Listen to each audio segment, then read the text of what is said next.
Mari kita sama-sama belajar. Kita sama di hadapan Tuhan.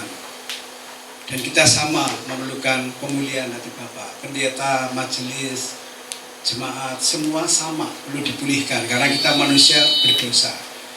Manusia yang memang perlu mengalami pemulihan. Oleh karena itu, posisi kita saat ini sama ya. Saudara dan saya sama, Bapak Ibu sama. Bahwa kita semua sama-sama perlu mengalami pemulihan. Kenapa? Karena kita manusia berdosa. Kita lihat ayat yang kita pakai nanti adalah dasarnya Lukas 15 ayat 11 sampai 32 tentang perumpamaan anak yang hilang. Saya kira Bapak Ibu tahu. Saya tidak akan berdoa lagi karena sudah kita doakan.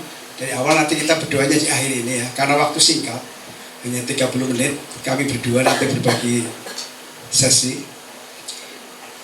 Ya, anak yang hilang, anak bungsu yang minta warisan kepada orang tuanya, diberikan warisan, dia pergi, dia foya-foya sampai datang kelaparan, dia hanya bekerja ke tukang babi, dia bisa makan, dia karena kelaparan dia pulang, bukan karena bertobat, pulang ke bapaknya. Tetapi bapak justru datang melari untuk menyambut anaknya. Itulah gambar Bapa kita surgawi di perumpamaan itu. Itulah gambaran Bapa yang perlu kita teladani. Tetapi kita melihat siapa Bapa kita di dunia ini. Lanjut. Kita lihat. Kita itu seperti itu, Bapa yang otoriter, terlalu keras. Bukan Bapa yang penuh kasih. Kita sering menuntut anaknya siapa dan sebagainya bagaimana. Kita sering mungkin mencemooh. Kita termasuk saya ya, saya bilang kita. Saya juga belajar sih untuk belajar. Ternyata kita sering seperti itu. Lalu Bapak yang terlalu memanjakan, apa-apa dikasih. Tetapi dalam tanda kutip jadi anaknya ya maaf kata kadang kurang hormat, kurang ajar dan sebagainya. Lalu Bapak yang mendidik, perlu bagaimana menjadi Bapak yang bisa mendidik anaknya. Didikan keras atau tidak itu. Lalu Bapak yang sulit berkomunikasi, pulang ke rumah ya maksudnya pulang ke rumah tidak pernah ngobrol, tidak pernah apa, kayak anak datang pergi datang, dia kan ada di luar itu. Tetapi ada yang bisa berkomunikasi. Nah, kita mau menjadi Bapak yang bagaimana, tapi kita mengalami dua-duanya. Dan seringkali kita alami yang pertama tadi, otoriter, terlalu keras, memanjakan dengan cara yang ternyata salah, menjadi anak yang tidak mandiri, menjadi anak yang cengeng dan sebagainya. Lalu kadang kita sulit berkomunikasi. Sebenarnya kita harus jadi teman bagi anak kita. Saya sih berantem, tapi kadang biasa lagi seperti ya. Ya, tapi anak tidak takut berkomunikasi juga begitu. Tetapi yang sama sekali tidak pernah berkomunikasi, datang pergi dan sebagainya, tidak pernah ngobrol. Lanjut. Itu tipe Bapak di dunia. Dan Bapak kita di dunia tidak sempurna, kita semua tidak sempurna. Hanya Yesus Bapa surgawi kita yang sempurna. Nah, karena itu Matius 5:48 mengatakan, karena itu haruslah kamu sempurna. Sama seperti Bapa yang di surga adalah sempurna. Kita dengan untuk belajar, memperbaiki, supaya kita semakin baik ya. Supaya seperti Bapak, makanya kita ajarkan bahwa kita semakin serupa dengan Kristus. Berarti meningkat pola hidup kita, semakin baik. Lanjut. Nah, mengapa kita sulit memahami kasih Bapa? Itu seringkali kita karena di Indonesia budaya kita yang saya pikir juga kurang baik. Budaya di Indonesia, Ibu Pertiwi, tanah air kita disebut Ibu Pertiwi, tidak pernah ada kata Bapak Pertiwi. Sehingga ini bukan Ibu.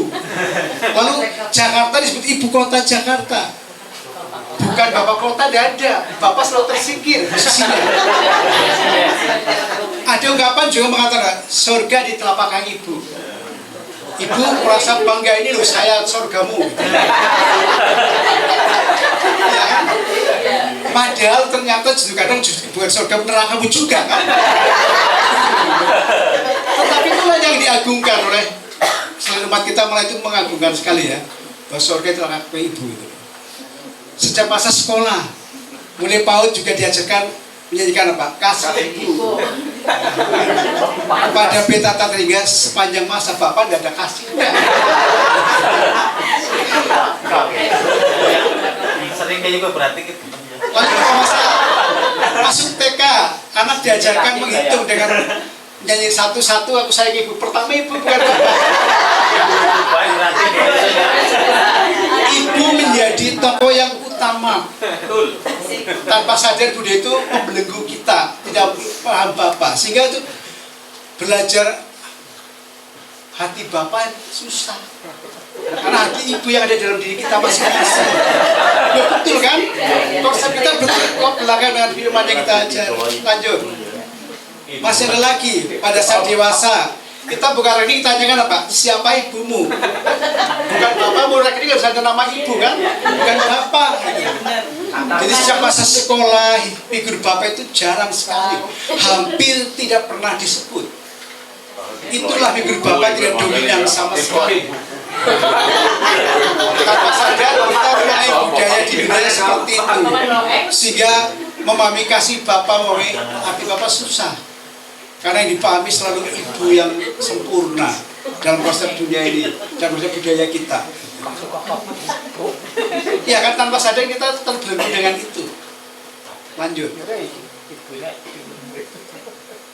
Lalu apa? Yang kedua juga kita selalu kasih bapak kan apa? Tidak ada figur teladan. Padahal satu teladan lebih bermakna dari 1000 nasihat. Selain kita lebih daripada ngomong banyak, ini lebih teladan hidup kita itu lebih berarti. Sebelum saya lanjutkan, tadi saya ingat Mas Surip dulu. Saya selalu pelayan bersama, kata Mas Surip, kalau kita melihat tindakan janda, lihat orang ini kita kecewa. Tapi nasihat itu yang kita pakai ya. Kalau lihat pendeta khotbah, kita kecewa kalau melihat orang yang nyemung kita, tapi kita melihat nasihatnya firman tidak kecewa. Yang lain, ingat sekali, pemuda Remaja berani. Saya dengan Mas Surip ke Jatilawang, adakan kegiatan pemuda ke Pangandaran. Sudah pembagian dana dari sini sebagian, jatuh sekian. Tiba-tiba saya tidak bisa, tidak punya uang. Saya tantang Mas Surip dari ketua pemuda kan, siap kita berhadirkan, ya kami yang cari dana. Ya, Mas Surip ingat ya, siap, cari rok, sendiri sebagainya. Akhirnya kita berangkat ke Pangandaran. Karena apa? DKJ bangsa kecil tapi berani. Karena beresiko sejak dulu sampai sekarang masih berani. Katanya berangkat ke Pangandaran ya, mereka tidak berikan dana dari Jatilawang, dari bangsa semua. Itu pengalaman, tapi saya ingat tadi jadi. Lanjutkan laptop ya, lanjutkan laptop. Ya, ternyata tidak ada figur atau teladan. Apakah Anda punya bapak rohani? Siapa yang punya bapak rohani? Semua rasa mungkin tidak ya. Karena apa? Anda perlu teladan dari bapak rohani. Saya mau cari bapak rohani tapi tidak ada yang bisa saya teladani, akhirnya tanpa bapak rohani sendiri saja. Iya kan? Kita sadar kita punya problem nanti kita tuh menyadaskan dengan bapak rohani kita. Sendiri saja bergumul sendiri dengan Tuhan. Padahal ternyata kita perlu bapak rohani yang bisa menjadi figur teladan. Saya punya bapak jasmani, kenapa saya butuh mentor? Tipu daya iblis dari sejak kandungan, lahir kita selalu diperhadapkan dengan tipu daya iblis. Masa sekolah, baik-baik kita sekolah mau benda, mengecewakan orang tua, Anda sekolah tidak pernah berangkat, bolos dan ataupun itu kan perlu kita pikirkan. Itu tipu daya iblis. Sekolah malah dugem, hamil duluan di saat SMA mungkin dan sebagainya, banyak yang menjadi itu tipu daya iblis bagi kita masyarakat. Itu tipu daya iblis. Bekerja juga, bekerja cari muka, dan bekerja adalah otoritas apa? Kita itu pada Tuhan, atas kerja kita perlu kepada Tuhan. Ada posisinya kita tetap bekerja, tetapi kita karena iblis, kalau ada bosnya kita ngolor, kita harus nangis, dan bosnya kita tiduran. Itu udah benar. Nah itu tipu daya iblis, sehingga kita juga tidak akan maju. Menikah diperhatikan dengan berbagai hal tadi, dengan beda agama, siapa yang kita terus menikah, berhenti dan sebagainya sampai mati. Tipu daya iblis itu berusaha untuk menggoda kita, menjatuhkan kita dari Tuhan. Bapak jasmani tidak melakukan mentoring. Iya ya, anak dimentor oleh bapak jasmani tidak mau. Karena tidak mau lah, karena orang tua biasa menasihati saja kan itu. Maka apa? Kita perlu mentor. Nah, seorang mentor itu wajib apa? Wajib dewasa rohani, dapat dipercaya. Kalau mentor itu jangan bocor mulut, apa diomongkan, udah percaya malah diomongkan yang lain. Jadi dapat dipercaya. Lalu pelaku firman Tuhan,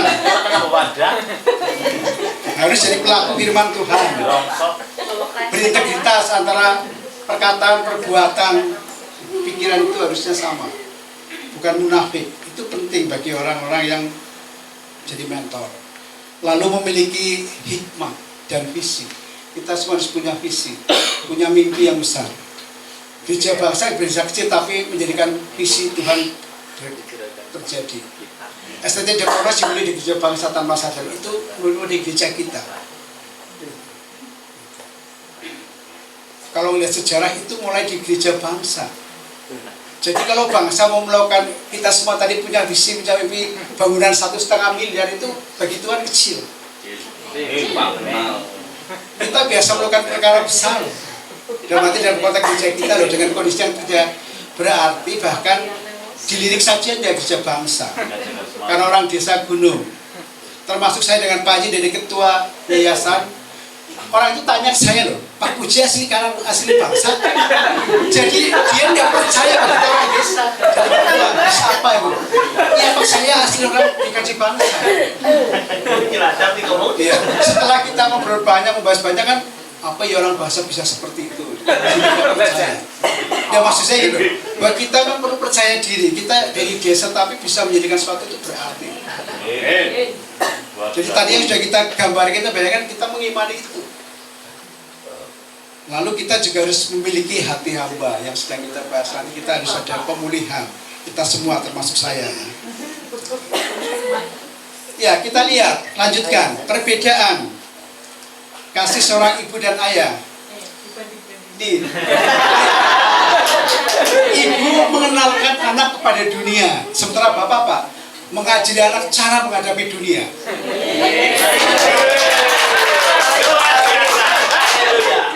Ibu mengenalkan suatu cita-cita, sementara bapak mengajari cara mencapai cita-cita.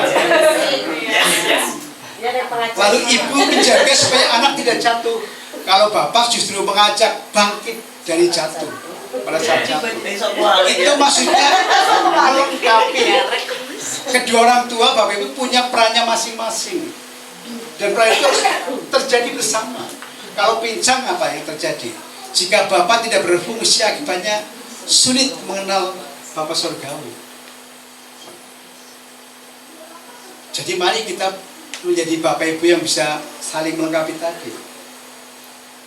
Itu gambarannya jelas. Lanjut, karena waktu ya seperti ya, yang ketiga kita suruh memahami kasih Bapak karena apa? Tidak ada kasih kita bersyarat. Saya akan kalau kamu itu rajin, kalau kamu itu sebagainya. Selalu kasih kita bersyarat. Sementara kasih Tuhan tanpa syarat. Dia mengampuni dan melupakan. Selama melupakan tidak diingat-ingat lagi. Pengampunannya itu total. Lalu apa yang harus kita lakukan? Hati kita perlu diisi kasih surgawi supaya kita bisa belajar untuk mengasihi dengan total, tanpa syarat. Kita harus mengalami perjumpaan pribadi dengan Tuhan, biar Tuhan mengajari kita mengasihi dengan tanpa syarat. Saya mengasihi kamu jika itu syaratnya yang tidak baik yang selalu kita lakukan itu. Jika kamu baik, jika benar, saya akan disini. Tidak. Bila kasih kita tidak boleh seperti itu. Bila hati kita dipenuhi kasih, kita pasti bisa mengasihi. Seperti Bapa telah mengasihi aku, demikianlah juga aku telah mengasihi kamu. Maka tinggallah di dalam kasihku. Itu Tuhan mengatakan kita tinggal dalam kasih Dia. Lanjut. Ini gambaran perumpamaan anak yang hilang. Bagaimanakah kita dapat merasakan hati Bapa yang sangat baik? Anaknya sudah kurang ajar, menghabiskan dan sebagainya, dan sebagainya, kelaparan, dia bukan bertobat, dia pulang supaya dia dapat makan, bukan supaya dia bertobat. Tetapi bapaknya tetap menantikan, bahkan dia berlari untuk menjemput anaknya, bahkan memeluk anaknya. Itu kasih Bapa yang luar biasa, yang sangat baik pada kita. Bapa kita di surga seperti itu pada kita. tetapi kita seringkali melakukan hal yang sebaliknya. Ingat, Bapa itu memelihara. Bukti Bapa memelihara. Hubungan kita dengan Bapa merupakan hubungan kasih yang tanpa ketakutan. Sebab kita tidak menerima roh perbudakan yang buat kita takut lagi, tetapi kita menerima roh yang memanggil ya Abba, ya Bapa. Bapa sangat dekat, intim dengan kita. Bahkan lebih dekat dengan pakaian yang kita pakai. Kenapa? Ada di hati kita. Ia adalah Bapa yang nyata, Bapa yang kekal. Bapa melindungi dan memelihara kita di dalam namanya Yesus. Datang perkenalkan Bapa kepada kita. Dalam nama Yesus kita dipelihara, dilindungi dari yang jahat, dijaga, dan tidak ada seorang pun yang binasa. Lanjut. Yang kedua, Bapa juga memberi warisan. Kisah anak bungsu yang meninggalkan rumah bapaknya menceritakan bagaimana bapak itu membagi-bagikan harta kekayaan itu di antara mereka, bungsu dan sulung. Ketika anak bungsu itu kembali pulang dalam keadaan yang tidak punya apa-apa lagi, bapak itu memberikan lagi harta kekayaannya kepada anaknya. Bahkan ia menggantinya dengan yang terbaik, jubah terbaik, cincin, dan kasut sepatu. Bagaimana di saat anak kita mengecewakan kita? Bisa tidak kita belajar di Bapak tadi? Seringkali malah banyak orang tua yang mengusir anaknya, saya tidak akan menganggap kamu sebagai anak. Itu sering terjadi. Bapak di dunia sangat kejam. Kita diingatkan, apapun kondisi anak kita harus belajar seperti Yesus. Kita harus belajar selalu mengampuni, mengasihi. Budak tidak punya hak untuk menerima warisan Bapak, tetapi anak beli warisan. Walaupun dia sudah pergi meninggal, itu sudah jadi budak juga ya, kerja. Tetapi oleh bapaknya dia mau jadi budak, bekerja biar bisa makan. Bapaknya dia menganggap dia budak, anak yang tetap mendapatkan warisan. Tuhan berikan kepada anak-anaknya warisan sesuai dengan kekayaan dan kemuliaan Bapa dalam Kristus. Lanjut. Yang ketiga, Bapa mengampuni. Anak bungsu akhirnya pulang ke rumah Bapa bukan karena ia bertobat, tetapi karena perutnya lapar.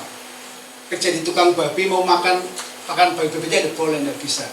Akhirnya dia menyadari di rumah, bapakku itu budak makan berlebihan. Saya akan datang pertama dan jadi budaknya. Tetapi bapaknya tidak menjadikan budak. Anak bungsu itu pulang dengan keadaan yang sangat menyedihkan. Ia tidak memiliki apa-apa lagi, ia menjadi melarat. Namun bapaknya memberikan pengampunan yang sangat besar kepada anaknya itu. Bukan karena apa yang telah dilakukan oleh anak itu, melainkan menurut kekayaan dan kemuliaan Bapa di dalam Yesus Kristus.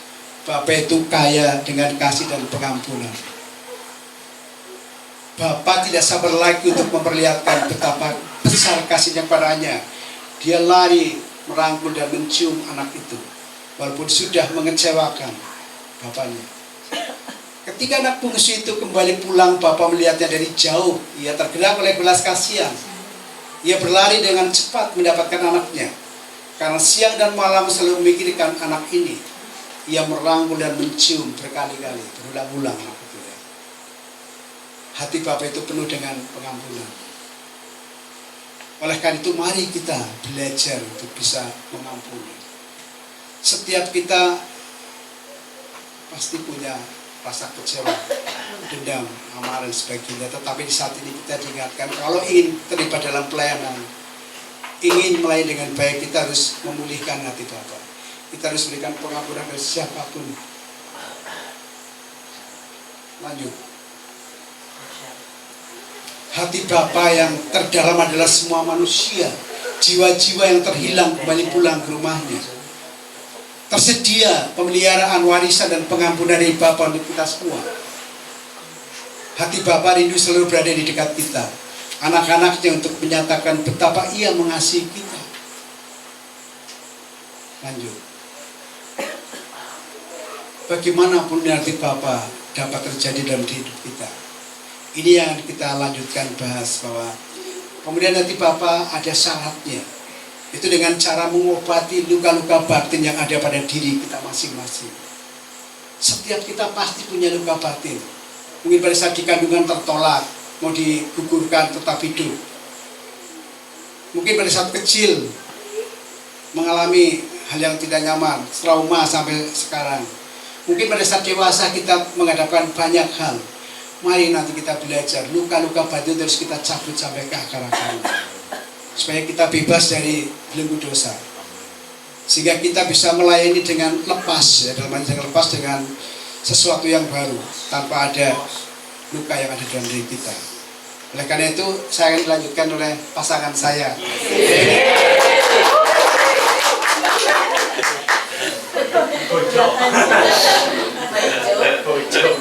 Saya ditinggal.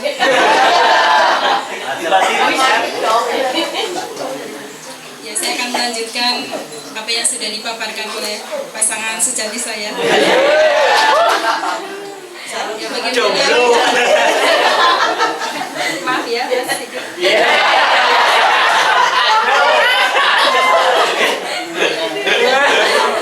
Bagaimana pemulihan hati Bapak dan kenapa kita butuh dipulihkan oleh Bapak kita? Karena ada beberapa luka-luka batin yang mungkin kita alami. Luka batin itu bukan luka yang kelihatan, tetapi luka yang tidak kelihatan, yang ada di batin kita atau hati kita. Lanjut. Bagaimana cara mengobati luka batin yang benar? Bukan menurut teori A, B, C gitu ya, tetapi menurut firman Tuhan. Dan ada beberapa penyebab luka-luka batin.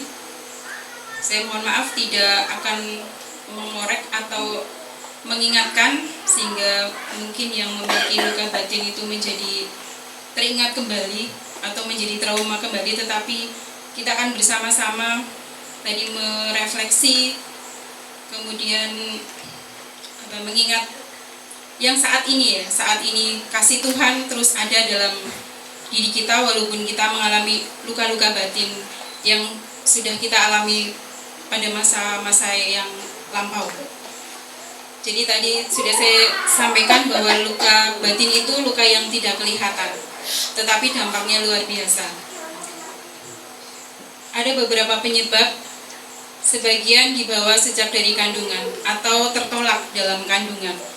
Kehadirannya tidak diinginkan oleh orang tuanya. Jadi anak itu tertolak seperti itu. Kemudian sebagian berasal dari masa kecil mereka yang tidak mengenakan, karena dari tadi penolakan di dalam kandungan sehingga diperlakukan tidak baik, tidak diberi kasih sayang yang sebagaimana mestinya seorang orang tua terhadap anaknya. Ada juga yang terluka karena tekanan dan persoalan kehidupan modern. Ya, tidak bisa seperti yang lainnya karena kondisi mereka. Ironisnya banyak orang Kristen yang masih dalam keadaan terluka seperti ini. Next. Ada pengalaman buruk masa lalu, yaitu penolakan pada masa kanak-kanak.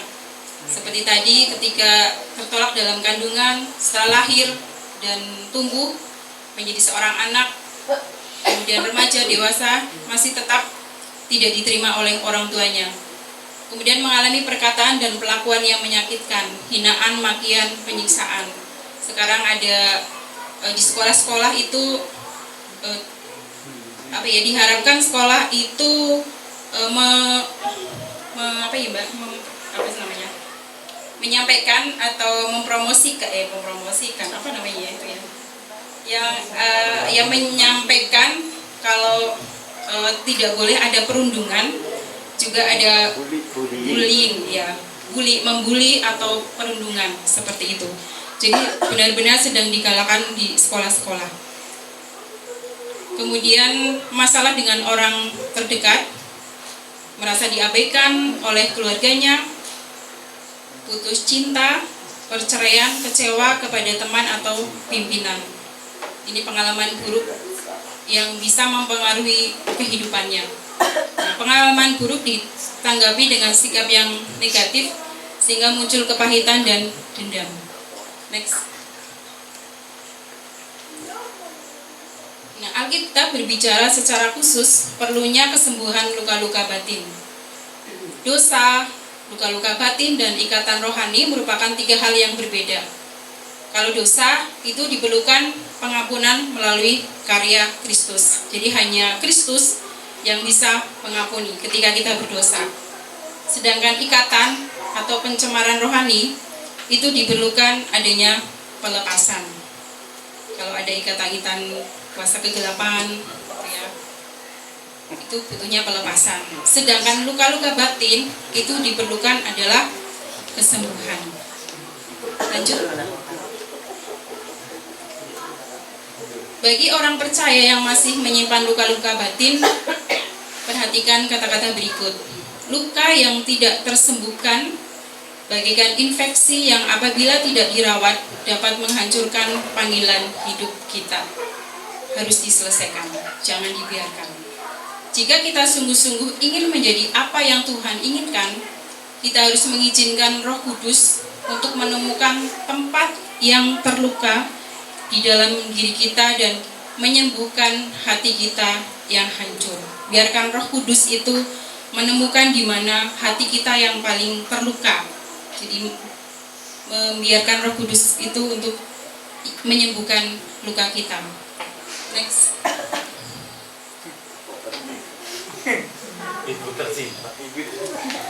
Ada beberapa ciri orang yang hatinya terluka. Yang pertama, tidak peduli terhadap orang lain, cuek acuh, perasaannya terlalu sensitif atau peka, baperan, kurang bisa bergaul. Mohon maaf, mungkin ada di antara beberapa ini bukan berarti dia sedang terluka ya, belum tentu juga gitu kan. Kalau memang itu hal yang biasa, itu merupakan hal kewajaran dan manusiawi. Tapi kalau yang sudah istilahnya ya biasanya seperti itu terus dalam hidupnya, nah itu perlu perlu diwaspadai, perlu ditindaklanjuti. Kemudian menjauhkan diri dari pertemuan. Dia suka menyendiri, suka tidak suka dengan keramaian ya, seperti itu. Tidak tahu berterima kasih. Bahasa pengennya apa ya? Orang ngerti kesuwun ya. Wis dibantu malah kesuh ya. Iya, seperti itulah ya. Menyenangi perkara yang sia-sia. Sulit mengampuni orang lain, keras kepala dan tegar tengkuk alias ndablek. Keadaan jiwanya labil, senang bergaul dengan teman senasib. Ya merasa punya sesama baperan gitu, kayaknya udah klik kayak gitu ya. Jadi terus dibiarkan perasaannya bahwa aku seorang yang terluka gitu ya. Lanjut. Suka menghakimi orang lain, mudah frustasi dan stres. Dia tidak tangguh, tidak pernah merasa puas, rendah diri atau minder, suka mengasihani diri sendiri. Tadi ya, hampir sama itu, baperan, suka mengasihani diri sendiri, sombong, dan akhirnya suka berbohong, tidak jujur dan munafik. Tidak sesuai dengan kenyataannya. Next. Akar penyebab luka-luka batin sebetulnya berasal dari keluarga dan sangat erat hubungannya dengan orang tua. Karena orang yang terdekat dengan kita adalah orang tua. Karena sejak lahir kita dari orang tua ya, bukan dari pohon. Jadi pastinya kita ya walaupun begitu lahir mungkin dipupu sama orang gitu, tapi setidaknya dari awal kita kan dari orang tua. Ada 4 penyebab utama dari akar penyebab luka-luka batin. Tadi yang pertama sudah saya sebutkan tadi sebenarnya, tertolak dari orang tua. Yang kedua, kurang kasih sayang dari orang tua. Ketiga, dilukai oleh orang tua. Tadi baik melalui perkataan, hinaan gitu, atau perlakuan yang tidak adil. Kemudian terlalu dimanja oleh orang tua. Jadi terlalu dimanja juga ternyata tidak baik. Orang tua terutama seorang ayah harus memiliki hikmat dari Tuhan. Jadi kalau tadi ayah sedikit iri ya terhadap ibu, sebutan ibu pertiwi, ibu kota dan lain-lain. Ternyata di sini, ternyata ayah itu harus ini ya, memiliki tanggung jawab yang besar ya terhadap anaknya. Dan orang tua, terutama ayah, itu harus minta hikmat kepada Tuhan supaya menjadi pemimpin yang baik, seorang imam yang baik. Yaitu tentang apa dan bagaimana mendidik anak-anaknya agar jangan sampai menyakiti hati mereka. Teguran keras disampaikan oleh Rasul Paulus kepada para ayah agar jangan menyakiti hati anak-anak mereka, melainkan mengajar mereka menurut nasihat dan ajaran firman Tuhan, yaitu dalam Efesus 6 ayat 4. Ini tugas seorang ayah. Jadi minta hikmat Tuhan supaya bisa mendidik anak-anaknya sesuai dengan firman Tuhan, bukan menurut teori si A si B. Nah, demikian juga anak-anak seharusnya mentaati dan menghormati ayah dan ibu mereka. Jadi ada timbal balik. Orang tua mengasihi anaknya, dan seorang anak itu sudah menjadi kewajibannya menghormati orang tua. Hormatilah ayahmu dan ibumu, supaya lanjut umurmu di tanah yang diberikan Tuhan Allahmu kepadamu. Keluaran 20 ayat 12 itu ya. Itu perintah Tuhan, bukan perintah guru agama atau perintah Pak Pendeta ya Pak, atau majelis. Itu perintah Tuhan langsung ya. Jadi hormatilah ayah dan ibumu. Kalau kepingin diberkati dan diberi umur panjang, diberi kebahagiaan, hormatilah orang tuamu. Lanjut.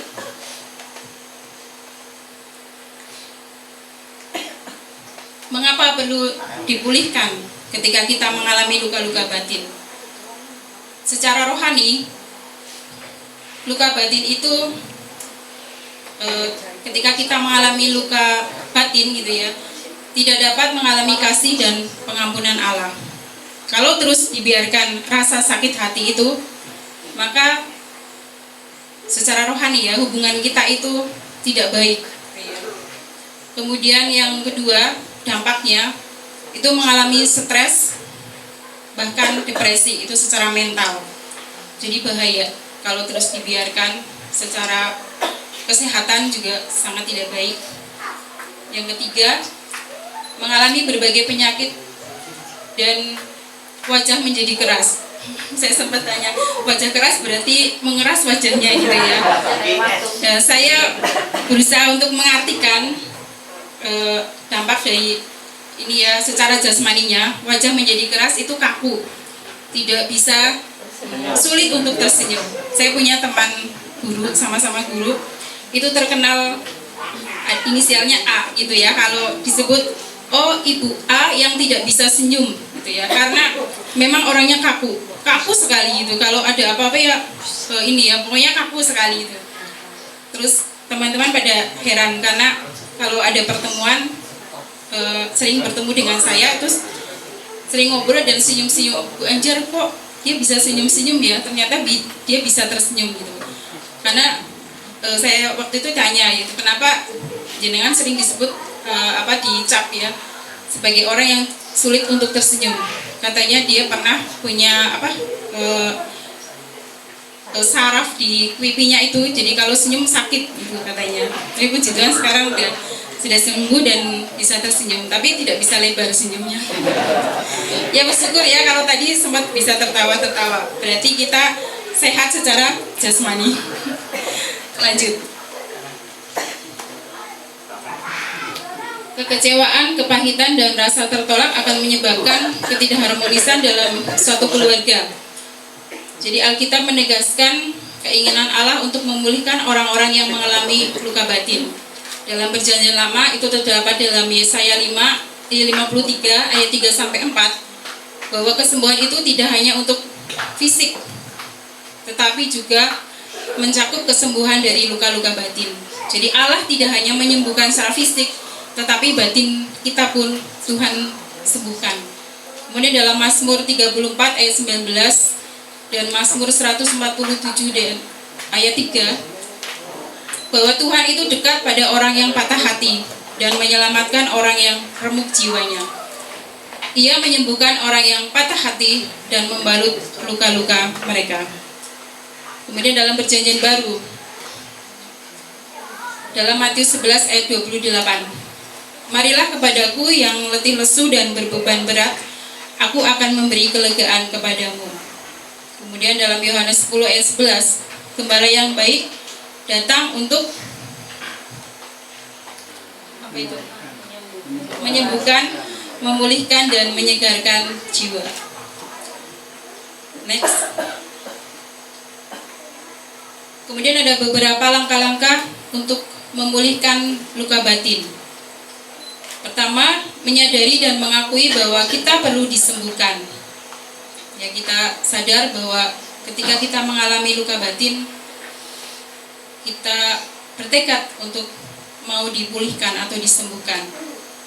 Nah, ketika kita mau untuk disembuhkan, ini membuktikan bahwa kita serius ya untuk mengalami kesembuhan atau pemulihan. Nah, ini kesadaran diri sendiri, bukan dari orang lain. Kemudian yang kedua, mengidentifikasi luka-luka batin atau emosi kita dan mengakuinya. Menimbun kemarahan, kekecewaan, ketakutan, kepahitan, dan lain sebagainya, hingga menumpuk menjadi timbunan sampah yang menghasilkan akibat-akibat tragis, mulai dari tukak lambung atau mah sampai bunuh diri. Ini dampak yang luar biasa ketika kita terus membiarkan luka-luka batin itu terus ada dalam diri kita. Makanya kadang kalau kita lagi stres atau banyak pikiran atau merasa marah atau kecewa yang begitu luar biasa, itu biasanya rasanya enek gitu ya. Jadi kayak asam lambungnya naik. Jadi kalau yang asam lambungnya naik itu ya waspada ya, berarti ada sesuatu yang memang dirasakan di dalam batinnya. Bukan karena telat makan ya, tetapi banyak pikiran atau lagi marah atau kecewa dengan seseorang. Seperti itu ya. Dan sampai mencoba untuk bunuh diri. Yang ketiga, mengampuni orang yang telah menyakiti dan membuat kita terluka. Nah, mengampuni adalah sebuah proses, jadi tidak instan gitu. Proses, kita harus terus mengampuni sampai rasa sakit kita hilang. Dan kita dapat menerima orang tersebut, sebab mengampuni berarti menunjukkan kasih dan menerima sekalipun disakiti. Sulit ya mengampuni, tapi harus dan memang butuh proses. Tidak antara satu dengan yang lain pasti tidak sama waktunya. Kemudian terimalah pengampunan. Nah, dengan cara meminta ampun kepada Tuhan atas setiap kesalahan kita kepada orang lain, dan juga mengampuni diri kita sendiri. Diri sendiri juga harus diampuni, tidak hanya orang lain. Bereskan diri sendiri. Ingat, ada kesembuhan di dalam pengampunan. Amin. Ketika kita mengampuni, kita diberi kesembuhan, baik secara jasmani maupun batin kita. Kelima, terimalah kasih Allah, karena Ia adalah Allah yang penuh kasih. Yohanes 3 ayat 16. Siapa yang hafal? Kuning. Tapi dapat door prize. Iya. Silakan kuning.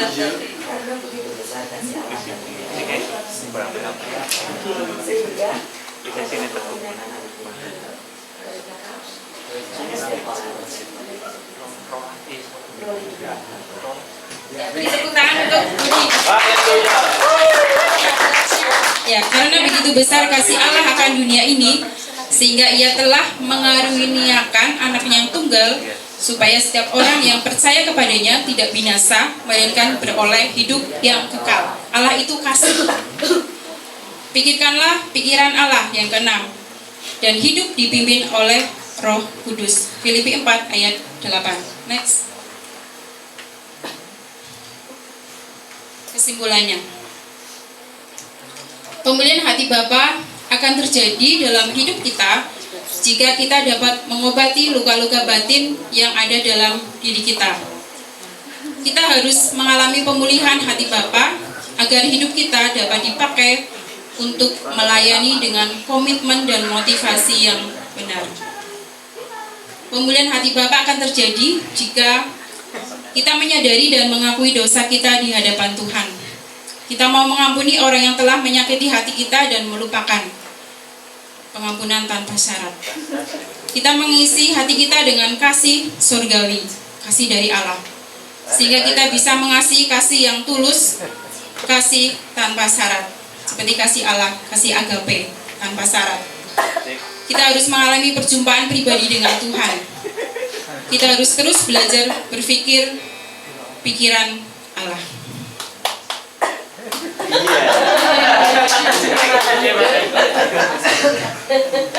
Ya, kita akan merenungkan pujian ini. Yang tahu lagu ini bisa menaikkan pujian ini, mengampuni.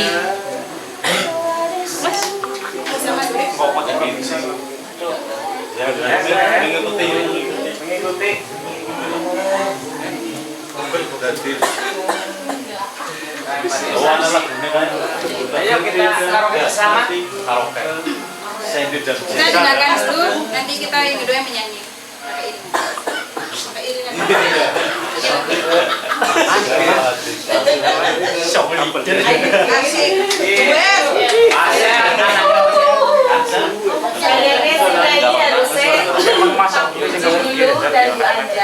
Sekali-kali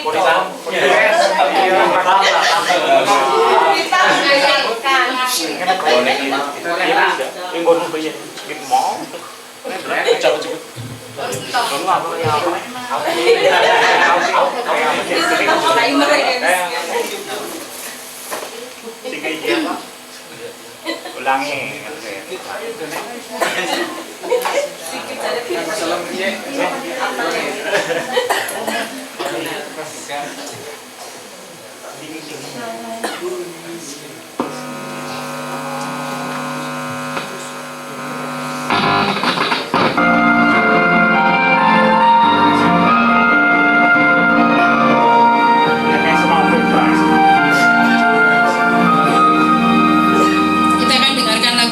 dan kita hayati setiap kata-katanya.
Kita akan menaikkan pujian ini, mengampuni.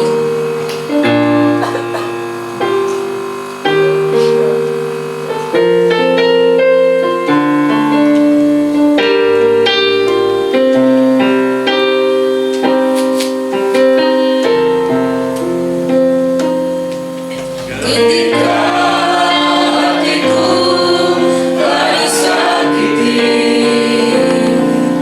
ajarku memberi hati mengampuni.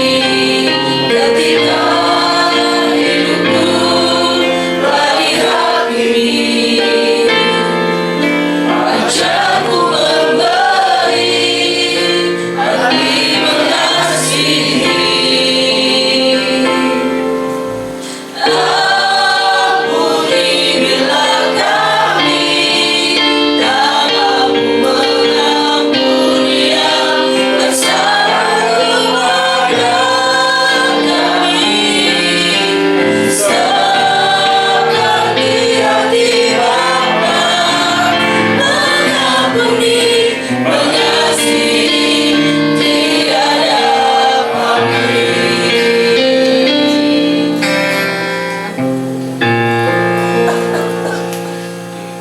Ketika hatiku telah disakiti, ajarku memberi hati mengampuni. Ketika hidupku telah dihakimi, ajarku memberi hati mengasihi. Ampuni bila kami tak mampu mengampuni yang bersalah kepada kami. Seperti hati Bapa, mengampuni, mengasihi, tiada pamrih. Ampuni bila kami tak mampu mengampuni yang bersalah kepada kami. Seperti hati Bapa, mengampuni, mengasihi, tiada pamrih. Seperti hati Bapa, mengampuni, mengasihi, tiada pamrih. Bapak Ibu yang kasih Tuhan, kita bersatu sejenak untuk merenungkan bagian firman Tuhan yang sudah kita dengar bersama. Kami rindu bahwa pemulihan hati Bapa boleh terjadi dalam hidup kami. Oleh karena itu, mari kita menyadari akan luka-luka batin yang ada dalam diri kami. Kita menyadari setiap kekecewaan, setiap kemarahan, emosi, bahkan hal yang saat ini dibereskan dengan orang-orang yang dekat dengan kami, yang sudah menyakiti hati kami. Kita datang kepada Tuhan. Saya rindu Bapak Ibu Saudara untuk melihat kehidupan Bapak Ibu sepanjang hidup yang sudah kita jalani. Kita melihat hal-hal yang masih melukai hati kami, supaya kita bereskan malam ini di hadapan Tuhan, sehingga kita dapat memulai pelayanan dengan hati yang bersih, dengan motivasi yang benar, komitmen yang benar di hadapan Tuhan. Saya mohon untuk bagi saudara sejenak melihat kepada kedalaman hati masing-masing. Kita diingatkan untuk hal yang pertama adalah mengampuni setiap mereka yang sudah melukai hati kita. Kita siap untuk benar-benar mengampuni tanpa pamrih. Ingat bahwa di saat kita tidak mau mengampuni, justru kita harus belajar mengampuni.